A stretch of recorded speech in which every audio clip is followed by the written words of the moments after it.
नमस्कार. हॅलो. तर आज ना आषाढी एकादशी होती. तर इथं लेकरांना ना शाळेमध्ये धोती किंवा व्हाईट ड्रेस घालून जायचं होतं. तर मी हर्षला तयार करून दिलं शाळेमध्ये आणि तयार होऊन तो शाळेमध्ये गेलेला आहे. आणि त्यानंतर ना मग मी घरातली देवपूजा करून घेतली. देवघर वगैरे सगळं स्वच्छ करून घेतलं आणि पूजा करून घेतली. त्यानंतर ना इथं शाळेतील वारकरी चाललेले ते एकदम छोटे-छोटेले मुलं होते, काही मोठाले मुलं होते. तर ते पूर्ण मंदिरापर्यंत जाऊन तिथं आरती वगैरे होती. त्यानंतर मग आम्ही साईबाबाच्या मंदिरामध्ये गेलेलो होतो.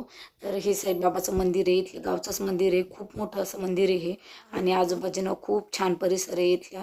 पूर्ण हिरवंगार आणि आता पाऊस पडल्यामुळे ना खूप छान झालेलं आहे तिथं. त्यानंतर मग आम्ही रेणुका मातेच्या मंदिरात गेलो. रेणुका मातेचं मंदिर आहे ना आमच्या घराजवळचे, काही जास्त दूर नाही आहे.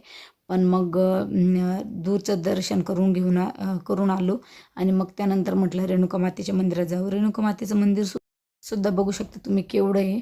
तर मोठं आहे हे मंदिरसुद्धा खूप. आणि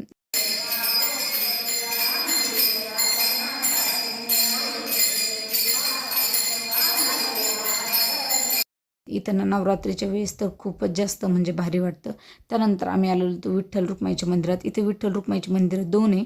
एक समोर आहे आणि एक हे हे तर एका मंदिरात आम्ही गेलेलो होतो. तर ह्या मंदिरामध्ये ना भजनं वगैरे चालू होते. छानशी अशी आम्ही पूजा वगैरे केली आणि त्यानंतर ना इथं बायका भजनं म्हणत होत्या.